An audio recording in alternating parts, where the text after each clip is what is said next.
নমস্কার। কন্যা রাশি কন্যা লগ্নের মানুষজন ভুগছেন তীব্রভাবে আত্মবিশ্বাসের অভাবে। কিন্তু কেন কেন আপনার মনে হচ্ছে পৃথিবীতে আপনার কোনো সঙ্গী সাথী নেই? কেন আপনার মনে হচ্ছে যে আপনি সম্পূর্ণ একা? কেন আপনার মনে হচ্ছে যাই করি না কেন সেটা সাফিসিয়েন্ট নয়?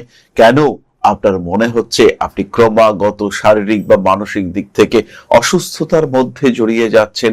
কেন আপনার টাকা পয়সা একেবারেই থাকছে না? কারণ একটাই, রাহু কিন্তু আপনার জন্মকুণ্ডলীকে কোনো না কোনো ভাবে ডিস্টার্ব করে চলেছে। অত্যন্ত সেন্সিটিভ রাশি এই কন্যা। এর ক্ষেত্রে কিন্তু রাহু যদি কোনোভাবে পীড়িত হয় জন্মকুণ্ডলীতে, ধীরে ধীরে চতুর্দিক থেকে যেন সমস্যা এই মানুষটাকে জড়িয়ে ধরতে থাকে।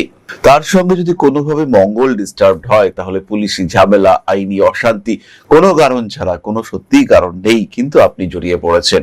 বন্ধুরা কিছু একটা গন্ডগোল করছিল, সেখানে আপনি বাধা দিতে গিয়েছিলেন, আপনি লড়াই থামাতে গিয়েছিলেন, কিন্তু আপনাকেই ধরে নেওয়া হলো যে আপনি লড়াই করতে গিয়েছিলেন। সিসিটিভি ক্যামেরায় আপনার ফুটেজ রয়েছে, বোঝা যাচ্ছে না আপনি লড়াই করছেন না লড়াই থামাচ্ছেন, আপনি কেসটা খেলেন। কন্যা রাশি কন্যা লগ্নের মানুষ, তারা ব্যবসা করতে ভালোবাসেন কিন্তু ডিসাইড করতে পারছেন না কি ব্যবসা করবেন। Really confused. ব্যবসার জন্য ডিসিশন নিয়েও ফেলেছেন কিন্তু বুঝতে পারছেন না কোন দিক থেকে ফান্ড আসবে। ফান্ড তো এসে গেল, ব্যবসা শুরু হলো, কিন্তু দোকানে বা আপনার স্পেসে সেখানে ফুটফল হচ্ছে না। আপনার যে এরিয়া সেখানে কিছু না কিছু গন্ডগোল হচ্ছে। ক্রমাগত লেবার ক্রাইসিস, ভয়ঙ্কর বাজে সমস্যা। রাহু যদি আপনার জন্মকুণ্ডলীতে সাপোর্টিভ না হয়, যত বড় আপনি ব্যবসা করুন না কেন সেখানে ম্যান পাওয়ার ক্রাইসিস এটা দেখতে পাওয়া যাবে। হতে পারেন আপনি কোটিপতি, আপনি প্রচুর টাকা দিচ্ছেন, কিন্তু তাতেও আপনার কর্মচারীদের মধ্যে ক্রমাগত অশান্তি লেগে থাকবে, তারা হ্যাপি হতে পারবে না। তাদের মধ্যে এই অশান্তি আপনার যারা কি লেভার বা কি কম্পোনেন্ট যারা অফিসের, তারা ডিস্টার্বড হতে দেখতে পাওয়া যাবে। জ্ঞান, বুদ্ধি, যোগ্যতা, দক্ষতা সবটাই আপনার রয়েছে, কিন্তু আপনি ডিপ্রাইভড। আপনি কিছুতেই যোগ্য মর্যাদা, যোগ্য সম্মান সেটা পাচ্ছেন না। কারণ কি? রাহু আপনার জন্মকুণ্ডলীতে ডিস্টার্ব কন্ডিশনে রয়েছে। 6, 8, 12, 10 এই ঘরগুলিতে যদি রাহু থাকে, আপনি কখনো স্যাটিসফ্যাকশন পেতে পারেন না। সব সময় আপনি স্থিতিশীলতার অভাবে ভুগছেন। যদি 4 নম্বর ঘরে রাহু অবস্থান করে, মনে শান্তি নেই। বাড়ির মানুষজন সব সময় আপনার বিরুদ্ধাচরণ করছে। আপনি গৃহকর্তা, সারা দিন খেটে খুটে বাড়িতে এলেন, আসার সঙ্গে সঙ্গে বাড়িতে জাস্ট পাটা রাখলেন, শুরু হলো অভিযোগের বান। পর পর অভিযোগ, এই এটা হয়েছে, ওই সেটা করেছে, অমুকে যেটা করেছে, বিভিন্ন ব্যক্তির বিভিন্ন রকম অভিযোগ, আপনি জর্জরিত। রাহুর কারণে আপনার পরিবারে মোটামুটি সদস্য সংখ্যা বেশি, কিন্তু সেই প্রত্যেকটি সদস্য কন্টিনিউয়াসলি আপনাকে পোক করে চলেছেন, কন্টিনিউয়াসলি তারা আপনাকে ডিস্টার্ব করে চলেছেন। এই মানুষটা যে সারা দিন পরিবারের জন্য ডেডিকেটেড, সারা দিন পরিশ্রম করে আসলো মানুষটা, তারপরে তার হাতে যে এক গ্লাস জল তুলে দেওয়া যেতে পারে, এই ফিলিংস বাড়ির একটা লোকের মধ্যেও নেই। আপনার ছোট্ট সন্তানটি, সে আপনার পাশে এসে বসে সব দিক দেখছে কি হচ্ছে, কিন্তু বাড়ির বাকি প্রত্যেকটা মানুষ, তাদের যেন ডিউটি আপনাকে পেয়েছে। এবার আপনাকে যতটা সম্ভব অভিযোগে অভিযোগে জর্জরিত করে তুলতে হবে। বিভিন্ন দিকের বিভিন্ন অভিযোগ, বিভিন্ন অপ্রাপ্তি, বিভিন্ন কষ্টের বয়ান, আপনি জর্জরিত হয়ে পড়ছেন।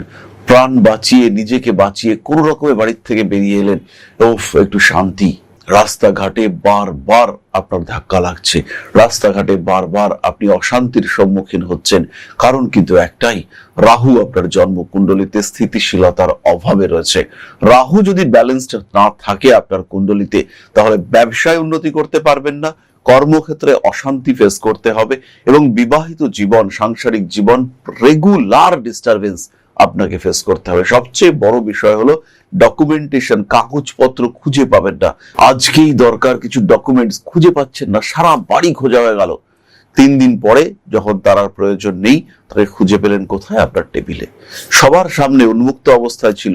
আলমারির পর আলমারি খুঁজে ফেলেছেন, যেখানে যেখানে যত গোপন জায়গা আছে বাড়ির, প্রত্যেকটি জায়গায় আপনি চিরুনি তল্লাশ করেছেন, কিন্তু যেখানে আপনি প্রতিদিন বসেন সেই টেবিলটাকে আপনি ছেড়ে দিয়েছেন।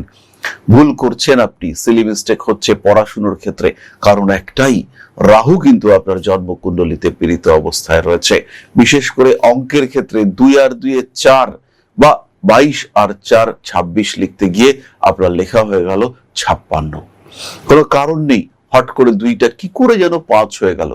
হয় এটা কারণ রাহু আপনার কুণ্ডলিতে পীড়িত অবস্থায় রয়েছে। নাম্বার যেটা আপনি এক্সপেক্ট করেছিলেন 85 পাবেন, সেই নাম্বার চলে এলো 35-এ। আপনি ভাবছেন কি করে কি হলো, খাতা চ্যালেঞ্জ করলেন, গিয়ে দেখলেন ঠিকই তো আছে, ভুল তো আপনিই করেছেন, কিন্তু জানেন না, আপনি বোঝেননি, আপনার মাথা থেকে বেরিয়ে গিয়েছে কখন আপনি ভুলটা করেছেন। সাধারণ প্রতিকার প্রতিবিধান এই সমস্যা থেকে আপনাকে বার করে আনতে পারে, কিন্তু তার আগে বুঝতে হবে সমস্যার গভীরতা।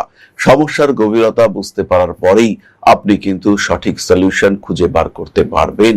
একটা সিম্পল পোখরাজ আপনার রেমিডি হতে পারে, একটা অতি সরল গোমেদ পান্না কম্বিনেশন আপনার জীবনকে, আপনার জীবনের ধারাকে বদলে দিতে পারে। প্রচুর প্রাপ্তি যোগ সৃষ্টি হতে পারে এবং আপনার জীবন পর্যাপ্ত প্রাপ্তিতে ভরে উঠতে পারে। সমস্যাগুলিকে সরিয়ে দেওয়া, নিজের জীবনকে আর একটু ভালোভাবে উপভোগ করা, বিষয়টা কিন্তু এতটাও কঠিন নয়। পরামর্শ নিন আপনার জ্যোতিষ বন্ধুর। সময় থাকতে থাকতে নিজের প্রতিকার করুন। ভালো থাকুন। নমস্কার।